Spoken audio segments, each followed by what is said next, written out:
kualitas produk pangan dan serta pengendaliannya, dan juga mengetahui implementasi teknologi hingga strategi optimalisasi untuk meningkatkan kualitas produk pasca panen.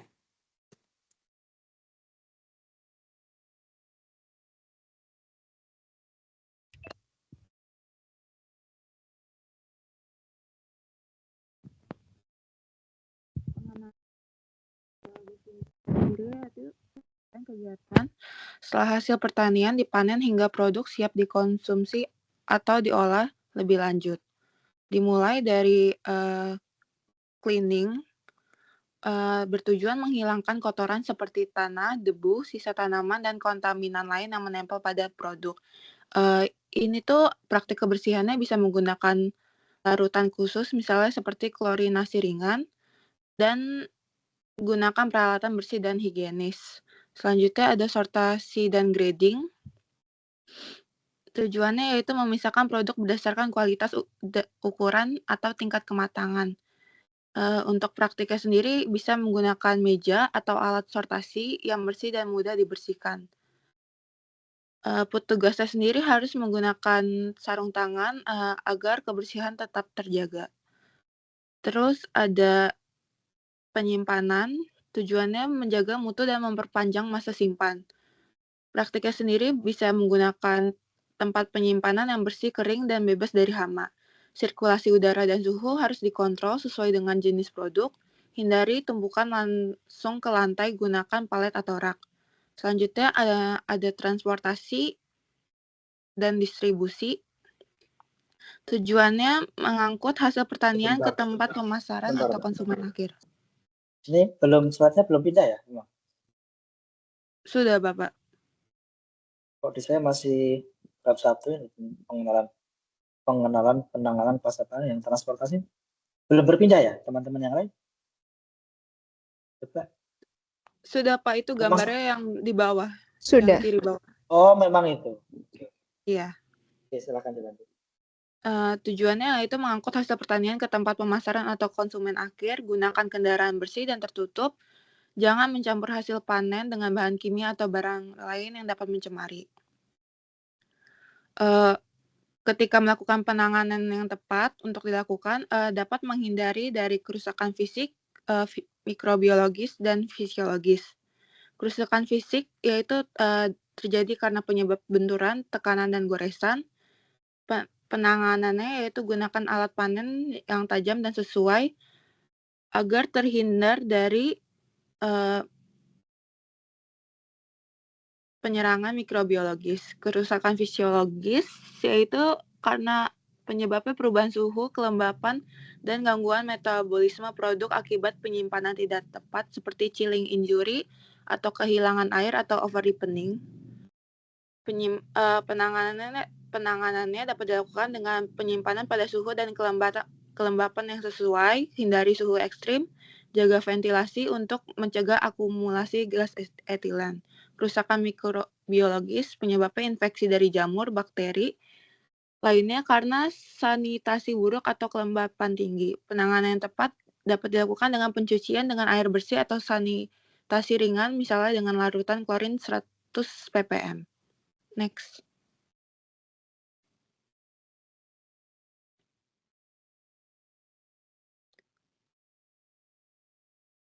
Ruang lingkup penanganan pasca panen, yaitu dengan aspek untuk menjaga mutu produk pertanian. Dapat dilakukan dengan pengumpulan hasil panen, tujuannya menjaga kesegaran dan mencegah kerusakan awal. Aspek pentingnya panen dilakukan saat produk berada pada tingkat kematangan optimal, tidak terlalu muda atau tua. Gunakan alat panen yang bersih, tajam untuk mencegah luka. Terus ada sortasi berdasarkan kualitas. Tujuannya memisahkan produk berdasarkan ukuran, warna, tingkat kematangan, dan kondisi fisik. Aspek pentingnya dapat menggunakan meja sortasi bersih dan datar. Tenaga kerja harus memakai sarung tangan dan menjaga kebersihan. Buang atau pisahkan produk yang cacat, busuk, atau rusak agar tidak menular ke yang lain. Terus ada pengemasan yang sesuai. Tujuannya melindungi produk selama penyimpanan dan transportasi. Aspek pentingnya gunakan bahan kemasan yang bersih, kuat, dan aman. Pastikan kemasan memungkinkan ventilasi terutama untuk produk segar, sesuaikan ukuran dan jenis kemasan dengan karakteristik produk, misalnya plastiknya berlubang untuk sayur atau net bag.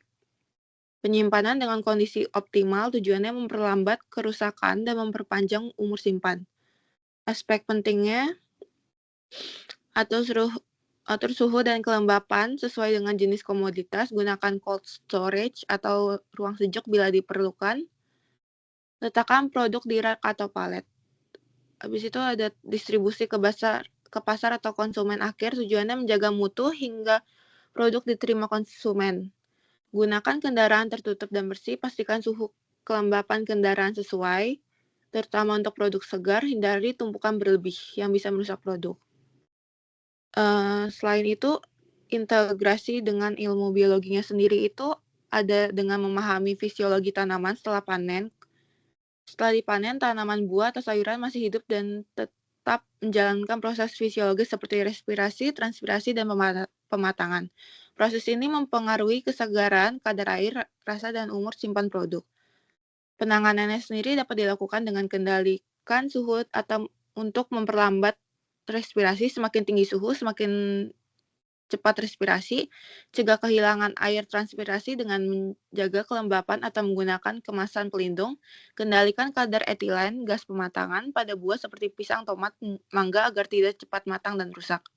Menjaga nilai gizi, rasa, dan kesegaran. Nilai gizi, vitamin, mineral menurun seiring waktu, terutama bila disimpan di suhu tinggi atau terkena cahaya. Enzim dan mikroorganisme bisa mempercepat pembusukan dan pembuahan rasa. Penanganannya dapat dilakukan dengan simpan produk di suhu rendah sesuai dengan jenisnya. Misalnya untuk stroberi pada suhu 0-4 derajat dan tomat 10-13 derajat. Hindari paparan langsung sinar matahari atau cahaya terang selama masa penyimpanannya. Gunakan kemasan yang bisa memperlambat kehilangan air dan masuknya oksigen. Misalnya modified atmosphere packaging. Mengurangi pemborosan dan kerusakan produk. Kerusakan bisa disebabkan oleh faktor biologis, mikroba, dan mekanis fisik yang seringkali saling mempercepat. Luka fisik mempercepat masuknya mikroorganisme dan pembusukan. Penanganannya dapat dengan tangani produk dengan hati-hati sejak panen hingga distribusi. Terapkan sanitasi pada alat. Untuk pengendalian suhu dan kelembapannya yang baik akan memperlambat respirasi, memperpanjang kesegaran dan umur simpan, mengurangi transpirasi, mempertahankan berat, tekstur, dan tampilan produk, menjaga kualitas, nilai gizi, produk tetap layak konsumsi dan bernilai jual tinggi. Next, Din. Pentingnya penanganan pasca panen, kontribusi terhadap ketahanan pangan ini permasalahannya terjadi kehilangan akibat penanganan pasca panen yang buruk. Dapat dilakukan dengan pengendalian suhu, pengemasan yang sesuai, berkontribusi langsung terhadap ketahanan pangan nasional. Dampak ekonomi penanganan pasca panen sendiri yaitu meningkatkan efisiensi rantai pasok dan nilai ekonomi produk pertanian.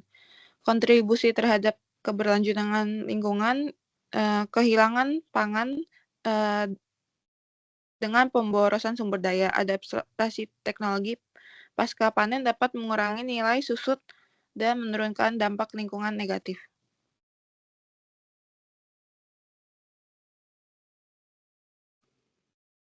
Din. Faktor-faktor yang mempengaruhi kualitas produk pasca panen, ada faktor internal dari produknya sendiri dengan tingkat kematangan saat panen, kandungan air di dalam produk, aktivitas enzimatik yang mempengaruhi umur simpan. Ada juga faktor eksternal dengan dipengaruhi kualitas kondisi lingkungan penyimpanan, kualitas kondisi lingkungan penyimpanan, dan kualitas kondisi lingkungan penyimpanan. Contoh kasusnya, lingkungan kerja fisik yang tidak optimal menurunkan produktivitas pasca panen padi di Desa Lara. Faktor manajemen pasca panen, fermentasi, pengeringan, dan penyimpanan sangat mempengaruhi kualitas. Fermentasi yang tepat dengan meningkatkan cita rasa dan mutu, sepertinya dengan fermentasi pada biji kakao. Pengeringannya tidak optimal, jamur, dan penurunan kualitas. penyimpanan produk, aktivitas mikroorganisme, dan perubahan kimia.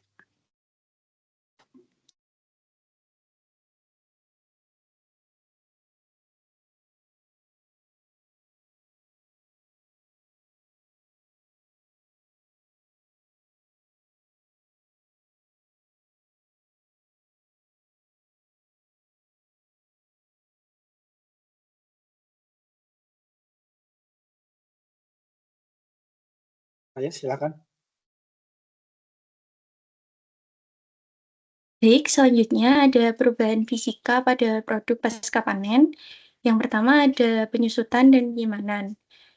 Nah, penyusutan ini dikelompokkan jadi dua, yaitu susut kuantitatif dan kualitatif. Di mana susut kuantitatif merupakan kehilangan pada produk pasca panen yang dapat diukur seperti volume dan juga bobot produk. Sedangkan susut kualitatif yaitu kehilangan yang sukar diukur dan didasarkan pertimbangan subjektif dan mengacu pada berkurangnya nilai parameter mutu seperti bentuk, warna, rasa, dan juga aroma. Penyusutan seringkali terjadi akibat respirasi, transpirasi, dan juga faktor lingkungan seperti suhu dan juga kelembapan. Nah, hal tersebut ini dapat diatur melalui penyimpanan yang tepat. Contohnya, penyimpanan yang tepat itu ada teknologi suhu rendah dan juga ozonasi. Kemudian ada perubahan tekstur dan warna.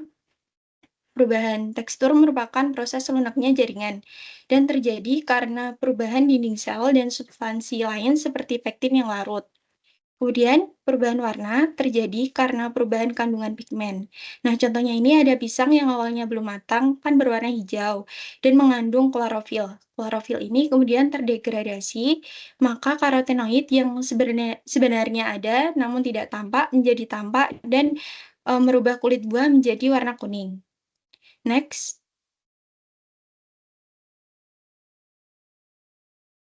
Kemudian ada perubahan berat dan volume. Terdapat beberapa faktor yang menyebabkan penurunan berat dan juga volume, seperti respirasi, yakni terjadinya konversi karbohidrat menjadi CO2, air, dan juga ATP, sehingga menyebabkan adanya penurunan berat. Selanjutnya ada transpirasi, di mana ini terjadinya kehilangan air melalui permukaan buah, sehingga menyebabkan penurunan berat dan juga volume. Kemudian ada pun degradasi pektin pada saat pematangan buah yang dapat menyebabkan pelunakan dan perubahan volume buah. Next. Selanjutnya ada perubahan kimia pada produk pasca panen, yakni reaksi enzimatis dan juga non-enzimatis, di mana reaksi enzimatis ini yang melibatkan beberapa enzim. Contohnya ada enzim polifenol oksidase yang mengoksidasi senyawa fenolik menjadi kuinon, yang kemudian berpolimerasi menjadi pigmen coklat. Adapun enzim pektinase yang memecah pektin di dinding sel dan dapat menyebabkan adanya pelunakan pada buah. Sedangkan reaksi non-enzimatis ini salah satunya ada reaksi Maillard atau Browning non-enzimik, di mana reaksi ini terjadi antara gula pereduksi, yaitu monosakarida sederhana yang mampu melakukan reaksi reduksi dan gugus amino protein dan atau asam amino. Kemudian ada perubahan komponen gizi. Ini dapat berupa penurunan vitamin C atau asam askorbat. Vitamin C ini teroksidasi selama proses penyimpanan dan menyebabkan adanya penurunan kadar vitamin C. Kemudian ada pula hidrolisis pati, di mana pati ini dihidrolisis menjadi gula yang sederhana. Perubahan komponen gizi ini dapat terjadi karena adanya faktor oksidasi dan juga adanya paparan sinar ultraviolet. Next.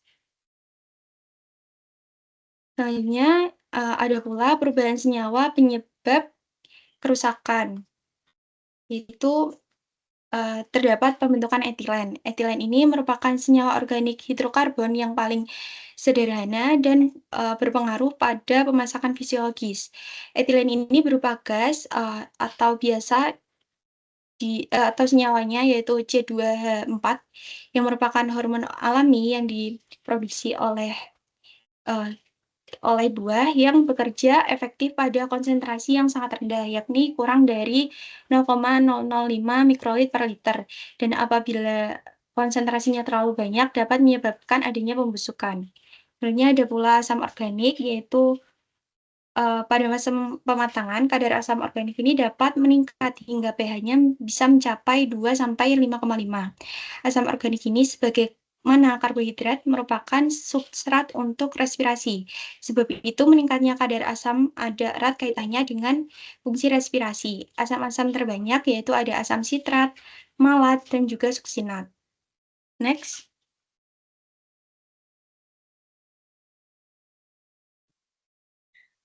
Oke, sekian dari kami untuk pemaparannya. Mungkin apakah dari teman-teman ada pertanyaan atau dari Pak Lukman ada tambahan?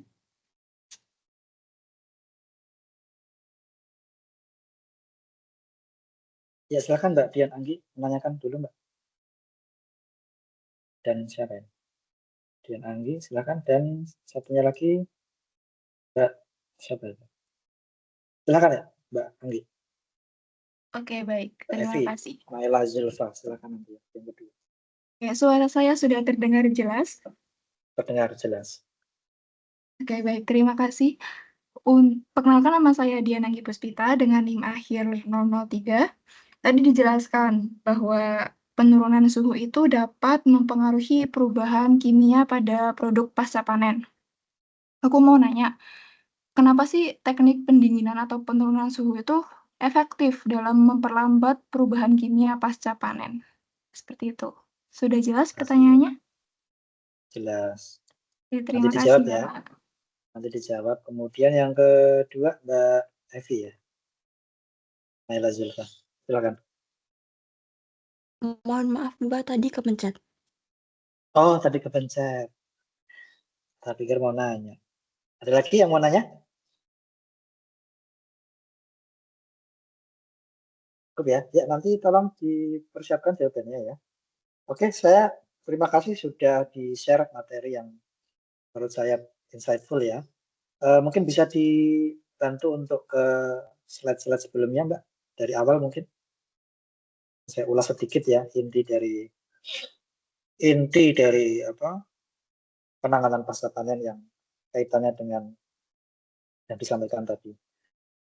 Ya. Sebelum ini apa? Sebelum ini. Sebelumnya lagi apa? Slide sebelumnya rumusan masalah, Pak. Oh ya, nggak usah ya. Jadi ini tadi siapa yang bicara ya, Mbak Riani Pangestika ya. Oke, jadi memang menarik begitu karena penanganan pasca panen. Jadi ternyata tumbuhan ataupun ya produk-produk tanaman itu setelah dipanen nggak selesai di situ. Gitu. Banyak hal yang harus dipikirkan. Jadi kontribusi banyak ilmu, banyak bidang ilmu. Ya. Kita tadi ngomong terkait jalan ya, bagaimana kaitannya dengan jalan itu supaya bagus untuk apa? Untuk transportasi. Ada tadi dikatakan menggunakan suhu itu penanganan fisik, diatur suhunya. Gitu. Jadi memang ini banyak orang yang harus terlibat dalam menangani pasca panen. Bukan hanya orang-orang biologi, tapi ini lebih umum harus saling terkait. Ya. Kalau dulu saya cerita di kelapa sawit, itu ada orang teknik di situ, ada orang teknik sipil yang urus jalannya, ada orang teknik listrik yang urus kelistrikan di pabriknya. Nanti juga bagaimana menciptakan otomasi ya, mesin-mesin otomasi panen ya. Semakin besar semakin besar jumlahnya, itu semakin menantang. Ya, bayangkan ya kelapa sawit itu kalau tidak dibantu dengan mungkin transportasi, otomasi mesin, ya kita jadi lelah begitu untuk mendapatkan CPO itu menjadi tidak maksimal. Sehingga di situ dikatakan ada istilah yang namanya losses. Apa itu losses? Adalah kehilangan produk. Kita misalnya kelapa sawit, tujuannya apa? Mendapatkan CPO atau crude palm oil. Begitu penanganan pasca panennya nggak bersinergi, nggak bagus, bagaimana pengaturan di pabriknya, bagaimana pengaturan prosesnya, olah, jadi ada istilah itu panen, transport, dan olah. PAO ya, panen, PTO, panen, transport, dan olah. Itu harus saling sinergi. Supaya begitu panen, itu ada treatment-treatment tertentu. Bagaimana tadi dikatakan ya, bagaimana kita tips untuk memanen ya. Memilih buah yang memang sesuai, dia tidak terlalu matang dan dia tidak terlalu tua, tidak terlalu muda. Ketika kita memanen pohon sawit dan itu usianya belum matang panen, itu kandungan ya minyak yang ada di dalam buah sawit, butir-butir buah sawit itu nggak maksimal. Dan begitu lewat panen, dia juga nggak maksimal. Dia juga sudah mulai menunjukkan bahwa minyak itu sudah berubah ke arah pembusukan. Gitu. Itu salah satu, tadi sudah disampaikan juga, ada tips dan trik ketika panen. Nanti lanjut ke transport. Bagaimana orang-orang sipil ini menyiapkan unitnya. Unit itu ada unit, misalnya unit truknya, ada unit jalannya, ya. Ada teknik sipil di situ, ada yang mungkin yang menyiapkan mesin dari si unitnya tadi, unit transportasinya, itu disiapkan oleh manajemen. Setelah itu, ketika sampai di dalam pabrik, tidak semua ternyata itu diolah. Kenapa? Karena begitu yang busuk kita ikutkan, yang membawa tadi ada dikatakan ada tanahnya mungkin ikut di situ, itu pun menjadi pengganggu. Jadi nanti CPO-nya itu nggak maksimal. Nah, inilah hal-hal yang harus diperhatikan. Ternyata mempelajari pasca panen itu setiap produk. Mungkin sawit seperti ini. Mungkin nanti di salak nanti berbeda lagi. Dulu juga saya sempat itu kerja praktek salak ya di Magelang. Itu bahkan disiapkan untuk kualitas grade A1. Itu memang unit transportasinya dia memiliki standar spesifikasi tertentu.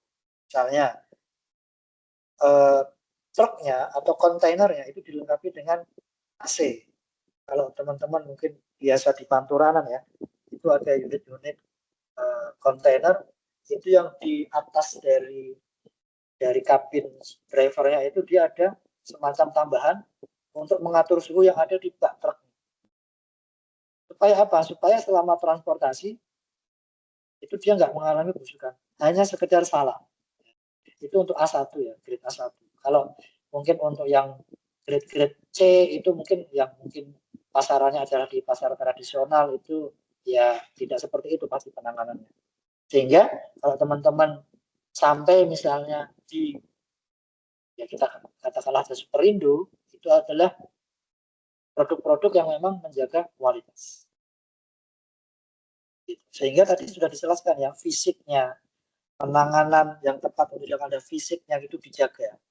Bagaimana dia nggak bersinggungan dengan benda-benda yang tajam, yang tumpul, sehingga ketika ada packagingnya nggak bagus, dia akan cepat mudah terbentur, akhirnya busuk, bisa jadi. Begitu terbentur, kemudian ada serangan di situ mikrobiologis misalnya. Kan kalau mikroba itu di udara aja, di udara bebas aja kita ada bakteri. Apalagi misalnya dari kulit itu terluka, kulit buah, ya cepat dengan mudahnya untuk membusuk. Nah, orang-orang biologi juga fokusnya di fisiologis, bagaimana tadi sudah disampaikan ya, suhunya sehingga menjadi terkontrol. Next slide apa? Next slide. Ini ya untuk menjaga ya pengumpulan hasil panen, disortasi ya tadi, dikemas, disimpan, didistribusikan ke pasar atau konsumen akhir. Next slide apa lagi? Ini maksudnya 30%, 50% itu apa? Saya tadi penasaran. Yang membuat slide siapa? Kegagalannya 30-50%, Pak. Oh, jadi sangat tinggi ya. Jadi sangat tinggi kalau memang ada data yang mengatakan bahwa 50% itu hilang akibat penanganan pasca panen yang buruk. Memang seperti itu ya. Kalau ini sampai terjadi ya, di perusahaan-perusahaan yang mungkin dia bekerja di perkebunan ataupun di bidang pertanian, itu ya dengan sangat cepat mereka akan mengalami kerugian dan ya akibatnya akan panjang. Bagaimana nanti keberlanjutan dari perusahaan itu? Bahkan kalau di saya dulu turun 1% saja, misalnya target dari CPO ya, itu misalnya FFA itu free fatty acid-nya harus di bawah 5%. Itu ada syarat untuk ketentuan kualitas. Harus di bawah 5%. Ketika dia naik 6%, itu langsung manajemen atau mungkin yang paling bertanggung jawab di situ, bagaimana bisa itu terjadi? Naik 1% saja. Apakah ada kesalahan di situ terkait olahnya, terkait transportnya, terkait panennya? Itu pasti akan diselidiki. Kehilangan 1% saja itu nilainya sudah hitungan ya rupiah sekian, mungkin ya saya nggak tahu, mungkin bisa jutaan atau mungkin ratusan yang kehilangan 1% itu. Jadi hal-hal yang kita nggak tahu ya, karena semakin berkualitas maka produk itu akan dihargai semakin mahal. Ya. Jadi jangan kaget kalau ada produk di Superindo ataupun di hypermarket nilainya itu fantastis. Bahkan ya terkait hortikultur yang dia dibudidayakan dengan hidroponik, itu pun kelas-kelasan. Bahkan saya pernah itu supplier untuk memang kelas ekspor. Ya. Diperhatikan bagaimana kesegarannya, bagaimana packagingnya, sehingga sampai di supermarket, di hypermarket itu memang kualitasnya masih terjaga. Dan ketika di hypermarket, di Superindo itu pun masih ada hal-hal yang dijaga, entah suhunya ya. Kalau teman-teman pernah lihat ya, bagaimana itu suhunya itu dijaga ya. Ketika dia tutup pasti akan disimpan di kulkas yang gede itu ya, yang suhunya terjaga, yang terkondisikan. Ketika dia tampil di display, ada suatu saat itu dia dipercikkan air di situ secara otomatis. Pernah lihat ya? Ada yang pernah lihat? Nah, itu adalah hal-hal di luar di lapangan yang itu bisa buat kita untuk belajar. Ternyata seperti ini loh. Bisnis di lapangan terkait biologi itu memang benar-benar dijaga untuk menghindari tadi kerugian.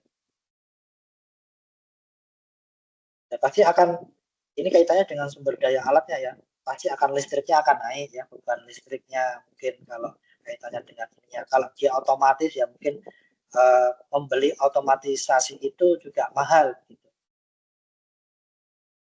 Tapi itu ternyata secara ekonomi itu sebanding dengan harga jualnya yang memang tinggi. Tadi juga disebutkan ya ada nilai susut ya. Dan lanjutnya apa tadi? Lanjutnya silakan next slide. Ya, ada faktor internal, itu adalah faktor dari produk itu sendiri, dan faktor eksternal ya. Kemudian apa lagi? Sudah dijelaskan. Oke, tadi mungkin bisa dijawab pertanyaan dari Mbak Dian Anggi Puspita. 9:30 ini. Silakan.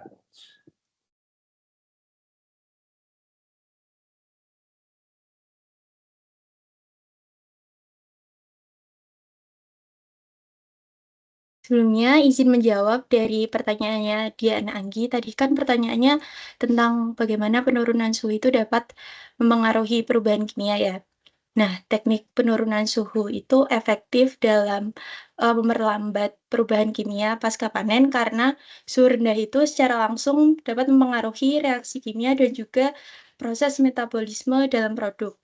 Di mana suhu rendah itu dapat menghambat laju reaksi kimia seperti oksidasi, enzimatik dan juga degradasi. Seperti yang kita ketahui kan kalau enzim itu akan terhambat dan juga tidak dapat bekerja secara optimal dikarenakan suhu rendah ya. Nah, kemudian itu juga yang nantinya akan mempengaruhi laju dari metabolisme. Selain itu, suhu rendah itu juga dapat memperlambat respirasi dan juga menghambat pertumbuhan dari mikroorganisme. Bagaimana, apakah sudah menjawab?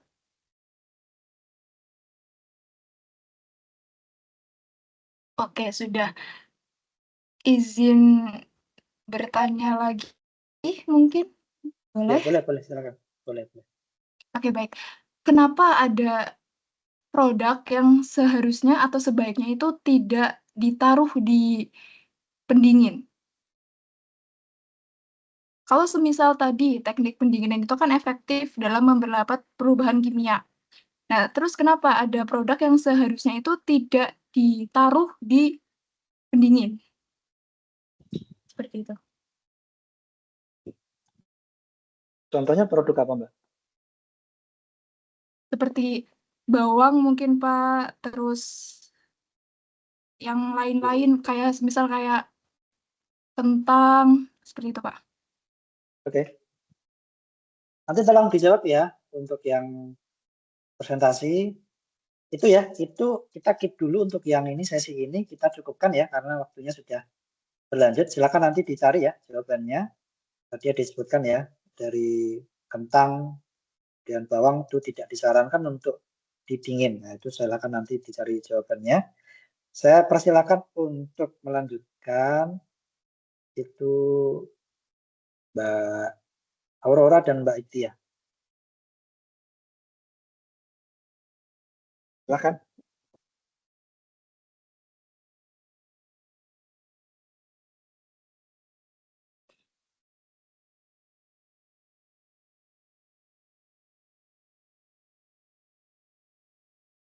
Baik, Assalamualaikum warahmatullahi wabarakatuh. Waalaikumsalam warahmatullahi wabarakatuh. Perkenalkan, kami dari kelompok 5 akan membahas bab 3 mengenai kerusakan produk dan penanganan insekta pengganggu. Next. Baik, perkenalkan sebelumnya, nama saya Iktia Putri Nadilayanti dengan NIM 112 dan Aurora Jasmine dengan NIM 2016. Next. Baik, selanjutnya akan dijelaskan oleh Aurora. Baik, bahasan pertama ada pada kerusakan produk. Kerusakan produk pasca panen itu ada 3, yaitu kerusakan mekanis, kerusakan fisiologis, dan kerusakan mikrobiologis. Yang pertama, kerusakan mekanik itu merupakan cedera fisik pada produk pasca panen yang dapat terjadi selama proses panen, pengangkutan, penyortiran, atau penyimpanan. Nah, kerusakan mekanis ini menyebabkan memar yang tampak secara kasat mata. Nah, ini dipicu oleh tekanan, benturan, gesekan, ataupun potongan atau sayatan. Nah, tekanan ini biasanya terjadi ketika tahap panen, transportasi, atau penyimpanan. Ini menyebabkan kerusakan mekanis yang tampak jelas ketika produk pangannya itu ditumpuk atau dimuat secara berlebihan. Kalau yang benturan itu berasal dari berbagai sumber, biasanya itu getaran ketika transportasi, jatuhnya produk secara tidak sengaja, serta permukaan kemasan produk yang tidak cukup empuk dalam penanganan dan pengangkutan. Kemudian gesekan itu terjadi ketika satu produk bergesekan dengan produk lainnya, mengakibatkan terkelupasnya lapisan permukaan produk, dan hal tersebut diamati ketika produk pasca panen diangkut dengan kecepatan yang berlebih. Kemudian pemicu terakhir yaitu potongan atau sayatan, itu terjadi ketika produk segar, produk pasca panen, terdorong ke tepi yang tajam oleh benda lain. Kerusakan akibat potongan ini yang paling memungkinkan produk pasca panen rentan terhadap kontaminasi. Kemudian kerusakan fisiologis merupakan gangguan metabolisme alami pada produk pertanian pasca panen yang disebabkan oleh faktor internal atau faktor eksternal. Pemicu dari internal itu produksi etilen atau respirasi, yang dari eksternal itu suhu, kelembapan, dan kadar oksigen atau kadar karbon dioksida. Suhu ekstrim ini bisa menyebabkan kerusakan, misalnya chilling injury, itu yang ada gambar pisangnya, itu jika disimpan di bawah suhu 10 derajat Celcius bisa menyebabkan bercak coklat dan teksturnya berlendir. Lalu kadar gas yang tidak seimbang, kalau kelebihan karbon dioksida itu bisa menyebabkan bercak coklat seperti pada apel atau kentang. Lalu untuk peningkatan etilen itu selama respirasi produk pasca panen itu mengalami akumulasi etilen yang mempercepat proses pemasakan dan pelunakan pada tanaman pasca panen. Kemudian yang kelembapan itu jika terlalu rendah itu menyebabkan layu pada produk pasca panen, biasanya terjadi pada bayam. Lalu yang kelembapan tinggi itu memicu pertumbuhan jamur. Kemudian kerusakan mikrobiologis itu disebabkan oleh aktivitas mikroorganisme patogen, termasuk bakteri dan jamur, menyebabkan pembusukan, perubahan rasa, bau tidak sedap, dan bahaya kesehatan bagi konsumen. Nah, kerusakan mikrobiologis ini biasanya terjadi ketika produknya masih di lapangan. Jadi sebelum dipanen itu sudah ada patogennya tapi masih dalam keadaan normal. Namun setelah dipanen ada kondisi yang menyebabkan patogen itu beraktivitas kembali. Jadinya muncul tanda pada produk panen. Ini contohnya ada stroberi yang berjamur karena disimpan di tempat lembab. Juga ada bercak bakteri warna hitam pada produk tomat. Ini terjadi sebelum panen. Bahasan selanjutnya, faktor penyebab serangan insekta pada produk pasca panen. Yang pertama itu kondisi lingkungan yang mendukung serangan insekta atau serangga. Nah, serangan serangga ini dipengaruhi oleh interaksi dari faktor abiotik seperti suhu, kelembapan, kadar karbon dioksida, serta faktor biotik seperti aktivitas manusia, populasi serangga, dan musuh alami. Pada gambar pertama ini ada pengaruh kenaikan suhu pada hama serangga. Nah, kenaikan suhu ini bisa meningkatkan jumlah generasi pada serangga karena suhu yang lebih tinggi ini mempercepat siklus hidup serangga. Jadi, dalam waktu singkat, serangga dapat memunculkan banyak anak. Lalu ada perluasan wilayah geografis, karena suhu tinggi, serangga bisa bermigrasi ke daerah yang sebelumnya terlalu dingin untuk mereka. Lalu wabah penyakit, serangga itu bisa menjadi aktif ketika suhu tinggi, menyebarkan penyakit patogen. Lalu karena suhu yang tinggi juga, ketika musim dingin yang seharusnya serangga itu mati, karena suhunya tinggi itu bisa hidup jadinya. Lalu ada gangguan sinkronisasi baik dengan musuh alami maupun dengan tanaman inang. Predator atau musuh alami hama ini tidak bisa mengikuti perkembangan populasi hama karena suhu tinggi tadi itu menyebabkan serangga beradaptasi lebih cepat. Namun musuhnya itu tidak bisa beradaptasi secepat itu. Lalu untuk tanaman inang, karena serangganya lebih banyak, jadi tanamannya itu berkurang karena dimakan serangga yang terlalu banyak. Lalu yang gambar tengah itu pengaruhnya faktor lingkungan curah hujan. Curah hujan apabila berat, curah hujan berat, itu serangganya sebenarnya bisa hanya terbawa air, mengurangi populasi. Tapi di sisi lain tanaman juga bisa rusak karena curah hujan yang tinggi. Jadinya lebih rentan terhadap serangan hama walaupun hama serangga yang lain itu ada yang terbawa air, tapi lebih rentan karena tanamannya rusak. Tapi selanjutnya jika curah hujannya rendah, kekeringan, itu bisa menurunkan kelimpahan hama juga karena terjadi stres tanaman yang mengubah rasio karbon nitrogen, membuat daunnya kurang bergizi bagi serangga. Jadinya serangga ini mengonsumsi tanaman lebih banyak untuk memenuhi nutrisinya.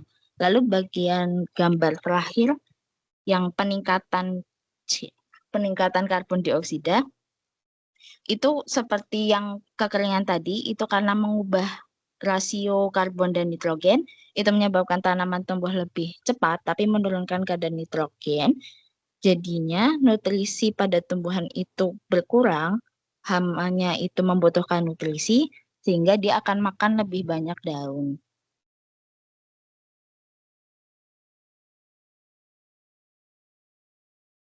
Baik, selanjutnya masuk ke jenis insekta pengganggu.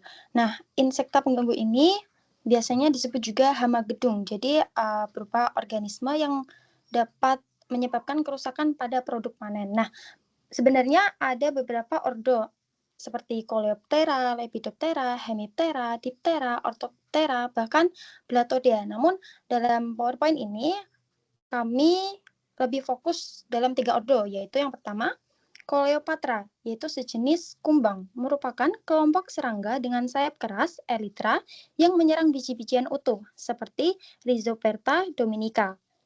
Nah, organisme ini dapat menyebabkan kerusakan fisik serta kontaminasi selama penyimpanan.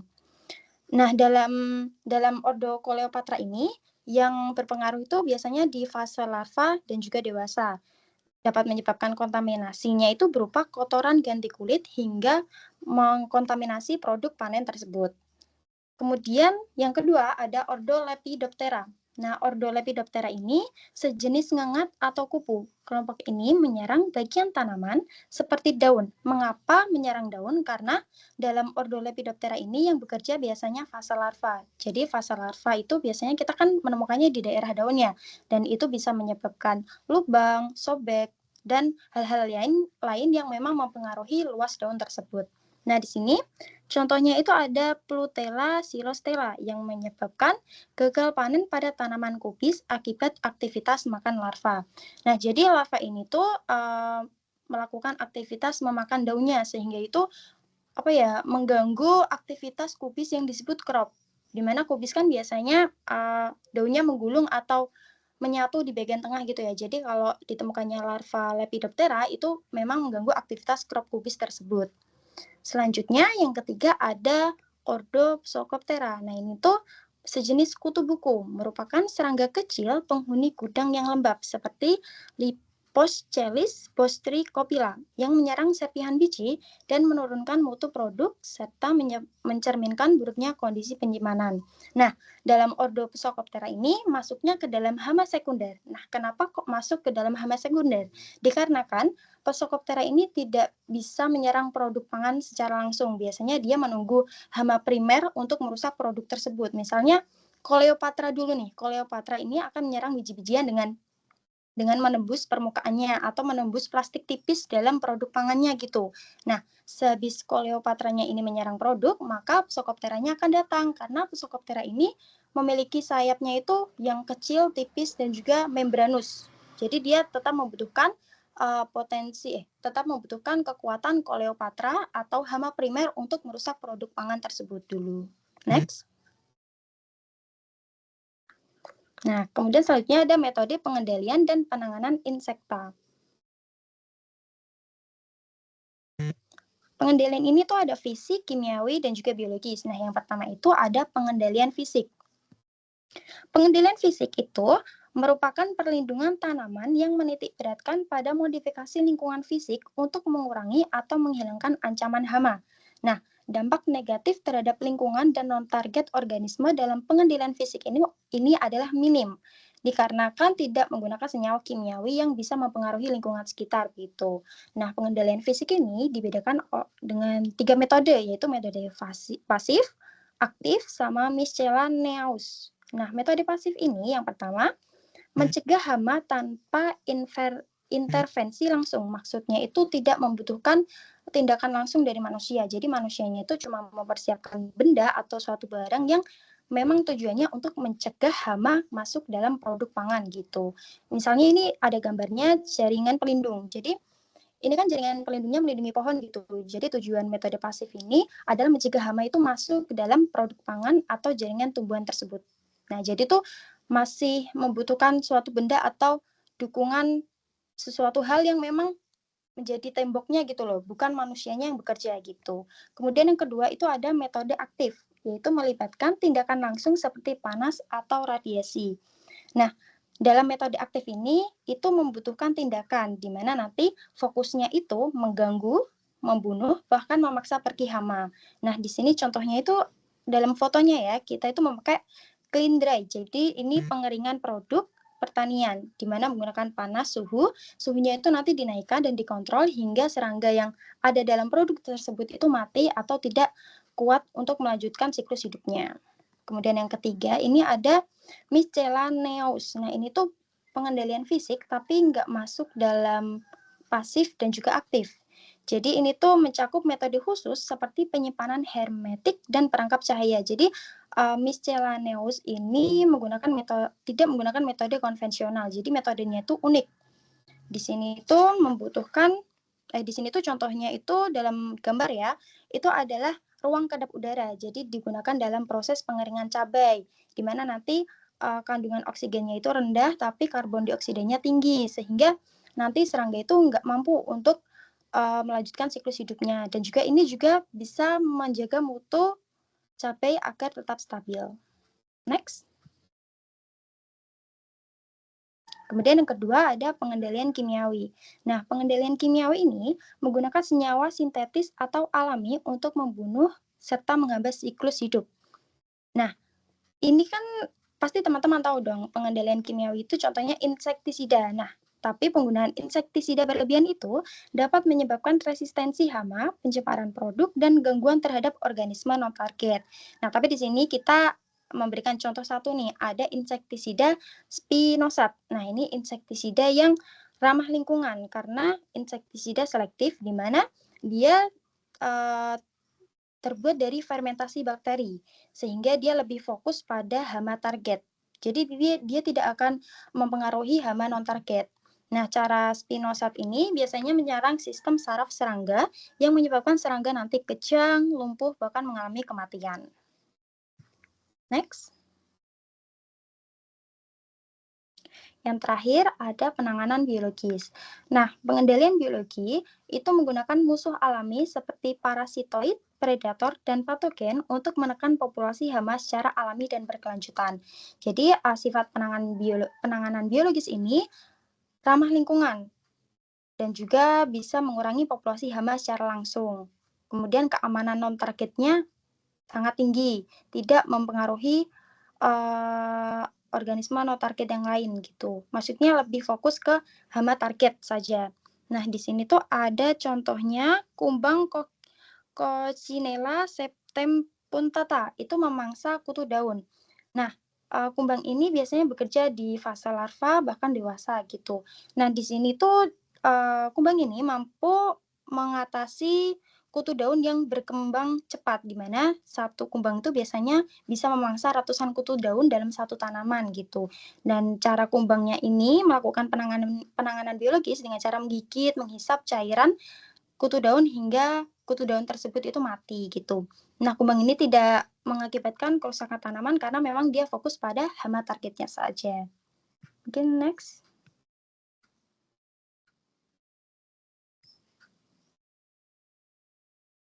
Nah, baik, mungkin pemaparan materi dari kelompok 5 bab 3 ini sudah selesai. Mungkin apakah dari Bapak ada tambahan atau mungkin teman-teman ingin bertanya? Dipersilahkan. Silakan kalau ada pertanyaan. Wanda Putri dan tidak salah angkat tangan ya. Mas Ferli. Silakan.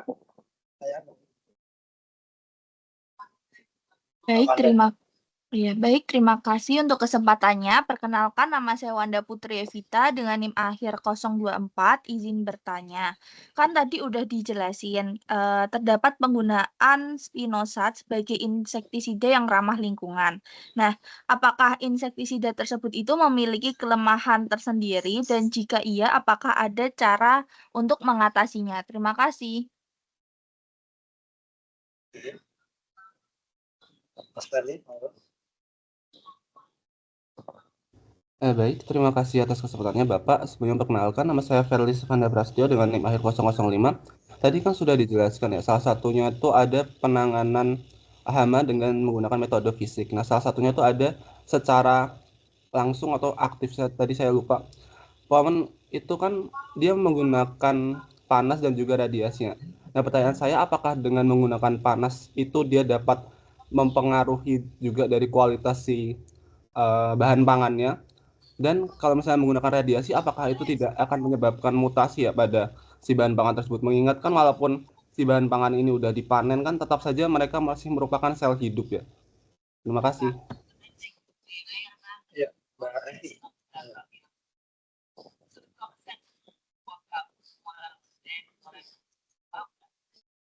sih.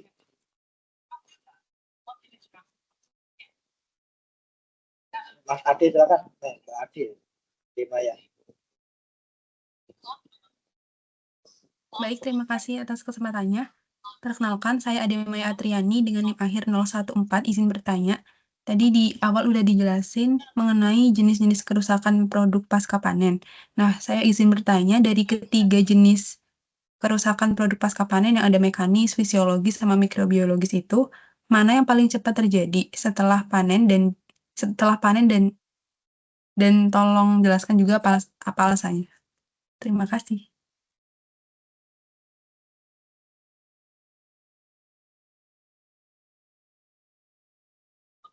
Mas Faid silakan. Next, Mas Faid. Baik, terima kasih atas kesempatannya, Bapak. Saya ingin bertanya, tadi kan dijelaskan salah satu insekta pengganggu dari ordo Lepidoptera adalah Plutella xylostella. Insekta ini itu sering dianggap sebagai hama utama penyerang kubis tadi ya. Pertanyaannya, apa strategi pengendalian biologis yang paling tepat dan mengapa hal tersebut dianggap sebagai yang paling efektif? Terima kasih.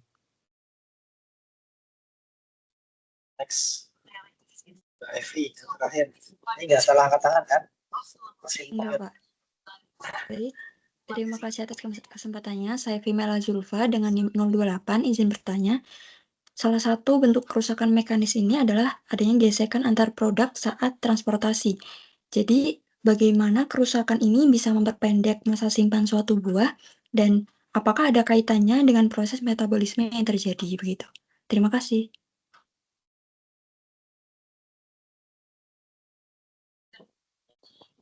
Oke, terima kasih banyak ya pertanyaannya. Untuk pemateri tadi sudah diserap dengan baik ya semua pertanyaan. Mbak Aurora, baik ya, silakan nanti dicari jawabannya. Ini saya pastikan lagi ya. Semua sudah absen atau belum? Karena terakhir data masuk ini baru 51. Ya, saya pastikan dulu ya. Neta ada, Mbak Neta.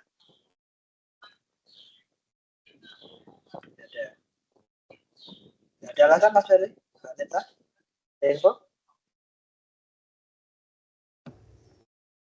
Untuk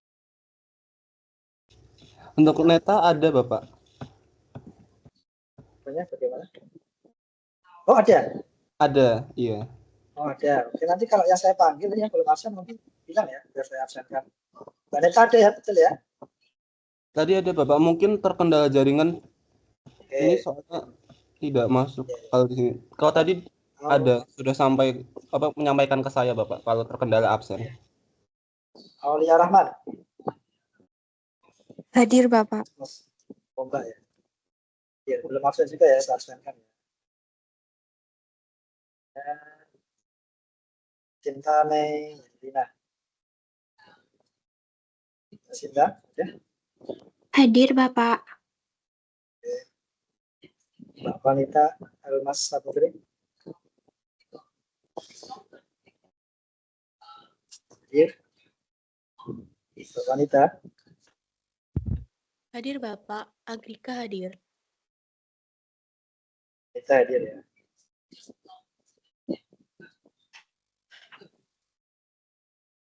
Yang belum, Melia Maulida. Melia hadir, Pak.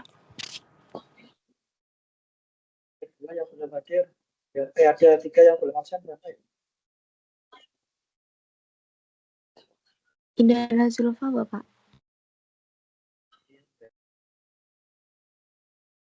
Bisa? Ya, Krista. Krista Yuanita. Agrika hadir, Bapak. Mana?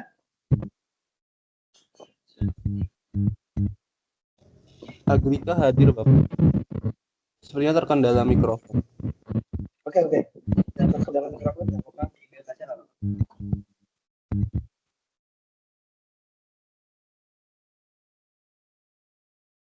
Oke, kemudian berarti yang ini saya belum mengapa tadi yang beri tugas editor Mbak Adisti, ada Mbak Adisti? Bisa bersuara Mbak Adisti?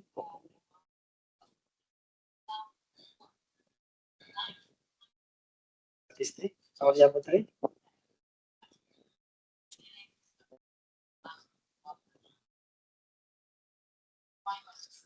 Ya.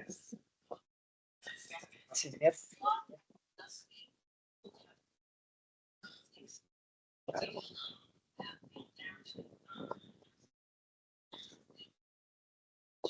Seperti ada Mbak Adis tidak?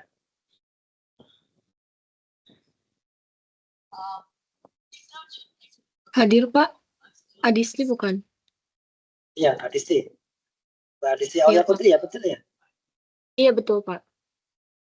Oke. Terkait tugas, ada pertanyaan enggak? Untuk tugas editor sendiri, Pak. Ya, Saya izin nanya ya, Pak. Untuk makalah berarti nanti saya editnya itu di akhir atau saya mulai edit dari sekarang ya, Pak? jadi editnya nanti di akhir, tapi begini, paling enggak setiap ini kan sudah ada ya, sudah ada makalahnya, nanti tolong dilihat ya di Google Drive, nanti minta tolong yang tugas penulisnya nanti bisa menyimpan di Drive supaya Mbak Adisti ini bisa langsung bekerja. Bagaimana caranya? Adalah pastikan untuk tulisan-tulisan makalah yang dikirimkan hari ini itu sudah sesuai dengan standar-standar yang saya tetapkan yang di deadline ya. Bagaimana menggunakan bahasanya secara padu ya, kemudian ada kelengkapan referensi gitu, supaya menjadi satu padu. Nanti setelah bab 1, bab 2, nanti mungkin besok ada bab 3, bab 4 itu supaya bisa satu padu begitu, bukan berdiri sendiri gitu. Jadi bisa langsung dimulai, tapi setidaknya bisa ada kesatuan begitu, berita yang saling menyatu, nggak terpisah-pisah. Paham ya? Ya, baik, Pak. Dipastikan untuk bahasa saja dan juga saling nyambung begitu antar bab. Mungkin ada typo, itu mungkin bisa dilakukan eksekusi ulang begitu. Oke, baik, Pak. Iya. Jadi seperti itu kira-kira nanti yang akan dilakukan.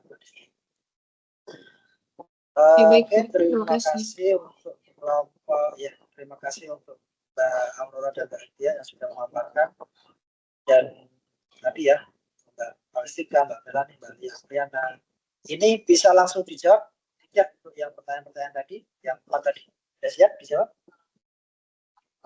Yang tadi ya Mbak Anggi juga belum ya, silakan deh Mbak Anggi dulu dijawab yang kelompok 1, kelompok pertama tadi terkait bawang dan bawang. Silakan.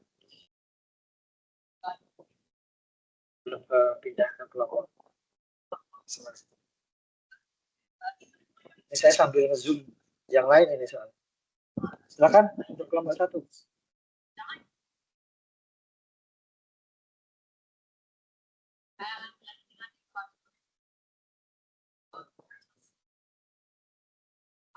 Melani, bisa dijawab? Mbak Palestika.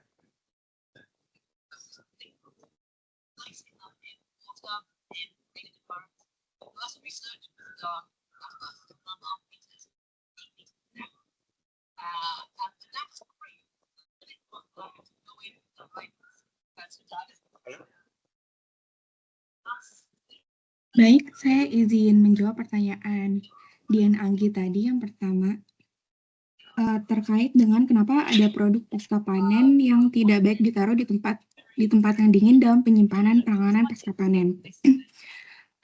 Sebelumnya pengalaman saya sendiri itu seperti pada pisang atau kentang gitu sama bawang, kalau misalnya pisang ditaruh di pendingin dalam kulkas gitu aja, dia kulitnya tuh bakal muncul bercak kehitaman coklat kayak gitu. Sementara kalau misalkan bawang itu nanti kan bakal mengeluarkan aroma yang nggak sedap. Dan pada kentang sendiri itu nanti dia bakal merubah tekstur dan juga rasa. Jadi ada perbedaan tekstur dan rasa yang kentang yang fresh langsung dimasak sama yang ditaruh di chiller kayak gitu. Kenapa? Karena itu tuh terkait dengan pada beberapa produk tropis dan subtropis itu tuh ada yang tidak bisa mentoleransi suhu dingin. Contohnya itu pada kentang tadi, itu terkait metabolisme karbohidrat, yang mana suhu dingin itu kan ningkatin aktivitas enzim invertase yang mengubah si pati itu menjadi gula sederhana atau glukose dan fruktosa, yang mana dari perubahan gula sederhana tadi itu menyebabkan rasa manis dan warna coklat kehitaman pada saat digoreng. Sementara untuk bawang tadi itu tuh dia mengeluarkan aroma nggak sedap dari aktivitas enzim sulfurnya karena akumulasi dari senyawa volatil yang memberikan bau dan rasa menyengat kalau misalkan ditaruh di chiller tadi. Sementara pada pisang itu tuh terkait dengan metabolisme etilen yang mana suhu dingin itu menghentikan produksi dan juga respon hormon etilen itu atau hormon pematangan. Jadi pisangnya itu nggak matang secara normal. Jadi kulitnya itu bakalan berubah dan rasa dan juga teksturnya itu juga bakalan berubah gitu. Apakah sudah menjawab, Diananggi? Oke, baik. Terima kasih atas jawabannya. Berarti intinya memang ada produk yang seharusnya tidak ditaruh di pendingin ya, karena dapat merubah tekstur, tadi rasa, dan bau. Kayak gitu ya? Iya, betul. Makanya penanganan pasca panen juga nggak bisa di-generalisir untuk semua produk. Jadi, beberapa produk itu harus memiliki penanganan yang secara khusus gitu. Oke, baik. Terima kasih. Iya. Jadi memang setiap komoditi itu memiliki sifat yang beda-beda ya, jangan disamakan bawang nanti pasti akan berbeda halnya ketika kita ngomong buah yang lain atau produk yang lain. Jadi kita harus tujuan dari pasca panen tadi apa tadi? Perpanjang umur simpan, ya, mencegah kerusakan fisiologis, mikrobiologis. Ketika kita ngomong umur ya kita sesuaikan dengan sifat dari komoditinya. Ya. Kalau konteksnya bawang berbeda dengan konteksnya buah yang lain. Ada yang disimpan di kulkas, ada yang berapa sih suhunya yang paling optimal untuk penyimpanan itu masih beda-beda. Jadi ya itu kita sesuaikan juga dengan komoditi. Dan itulah yang menarik bagi orang biologi. Kita itu spesifik, itu spesifik. Tidak bisa disamakan. Kita ngomong pisang saja itu pasti berbeda dengan nanti ketika kita ngomong pepaya. Ya. Walaupun dalam bahasa Sunda sama-sama pepaya apa bahasa Sundanya? Pisang atau apa? Dan intinya adalah karena unik dan spesifik, maka penanganan pun kita sesuaikan dengan sifat-sifat tadi. Ya, tambah sedikit. Kemudian untuk yang kelompok selanjutnya tadi ada pertanyaan dijawab. Iya Bapak, ini boleh dijawab Pak? Boleh di apa Mbak? Boleh dijawab? Boleh, silakan. Baik. Tadi ada pertanyaan dari Wanda. Penggunaan spinosa sebagai insektisida yang ramah lingkungan, apakah memiliki kelemahan sendiri? Nah, jika iya, apa pencegahannya atau bagaimana cara mengatasinya? Nah, jadi tadi kan memang ada keuntungan spinosat ya, tapi spinosat juga memiliki kelemahan, yaitu efektivitasnya itu bisa menurun jika digunakan terus-menerus. Nah, hama bisa mengembangkan resistensi meski lambat dibanding insektisida sintesis lain. Kemudian yang kedua itu, spinosat itu nanti kurang efektif terhadap beberapa jenis hama tertentu, terutama jika tidak diaplikasikan dengan tepat. Naik dosis, waktu, bahkan metode penyemprotannya. Kemudian yang ketiga, spinosat ini sensitif terhadap cahaya atau fotodegradasi, jadi bisa rusak kalau terlalu banyak terpapar sinar matahari saat pengaplikasiannya. Nah, mengenai cara mengatasinya, itu bisa menggunakan cara rotasi insektisida dengan menggunakan spinosat secara bergantian dengan insektisida mencegah resistensi. Kemudian yang kedua, menggunakan dan waktu yang di pengendalian fisik dan juga biologis. Dari Wanda, apakah sudah terjawab? Sudah, terima kasih. Sama-sama.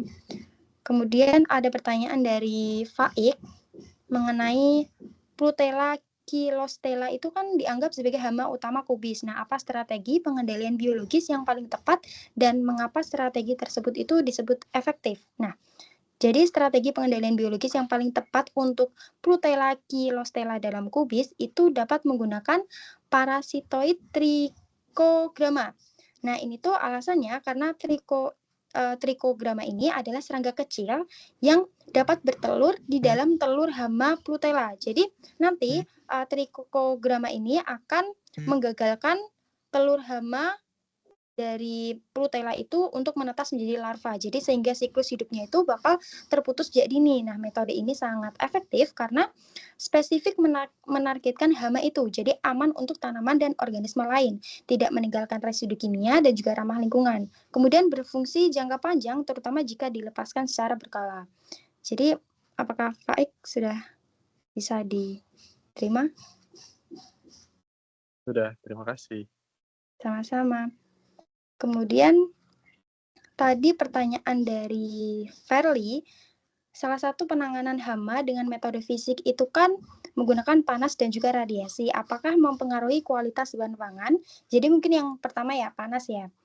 Jadi tuh panas itu memang bisa mempengaruhi kualitas bahan pangan tergantung pada jenis bahan. Maka dari itu tadi di PowerPoint kami itu kami mengambil contohnya clean dry. Mengapa kami mengambil itu? Karena clean dry itu lebih fokus menggunakan panasnya untuk produk biji-bijian. Karena biji-bijian itu lebih memiliki sifat tahan panas.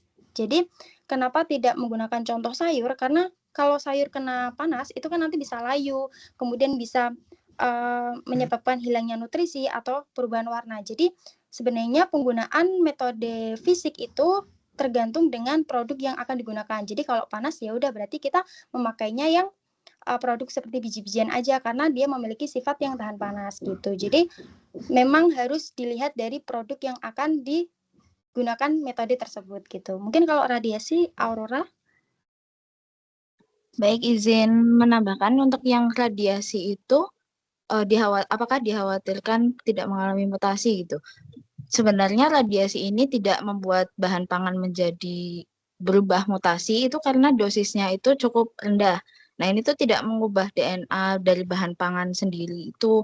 Nah, efek radiasi ini di bahan pangan tuh juga sebenarnya sudah ditinjau dari aspek mikrobiologi atau dari kimianya juga. Sudah dari beberapa tahun yang lalu, itu dari tahun 1969, itu juga sudah dipastikan aman gitu untuk digunakan, tapi juga ada aturan yang mengatur tentang penggunaan radiasi ini untuk bahan pangan.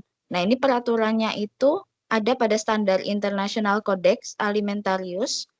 Itu adalah standar internal yang dikeluarkan untuk pengaturan cara radiasi yang baik untuk kondisi bahan pangan, pertanian dan bahan pangan. Seperti itu. Apakah sudah dimengerti?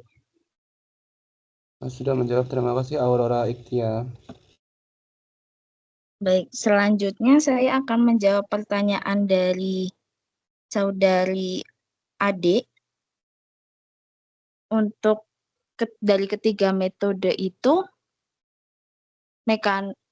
dari ketiga kerusakan produk pasca panen, mekanis, fisiologis, dan mikrobiologis itu mana yang paling cepat terjadi? Nah, yang paling cepat terjadi itu sebenarnya kerusakan fisiologis, karena itu biasanya dari internal tanaman itu sendiri, biasanya respirasinya tinggi, itu menyebabkan pematangan dan pembusukan lebih awal. Nah, paling cepatnya itu karena proses metabolik dari internal sendiri. Nah, kenapa enggak mekanik? Itu mekanik itu sebenarnya cepat, tapi tergantung dengan penanganan dari faktor manusianya sendiri. Kalau penanganannya tepat, seperti ketika panen itu di-handle dengan hati-hati, maka itu tidak akan memar, tidak akan lecet. Seperti itu, Ade. Apakah menjawab? Sudah menjawab, terima kasih. Baik, untuk pertanyaan terakhir dari saudari Evi, bentuk kerusakan mekanis itu gesekan, itu bagaimana mempengaruhi dengan masa simpan. Nah, untuk gesekan sendiri itu kan akan mengakibatkan memar atau luka pada kulit buahnya. Nah, kulit buah yang terluka ini tuh bagian jaringan pelindungnya kan rusak. Jadi buah atau sayuran ini tuh tidak memiliki pertahanan terhadap mungkin mikrobiologis atau kontaminasi yang lainnya.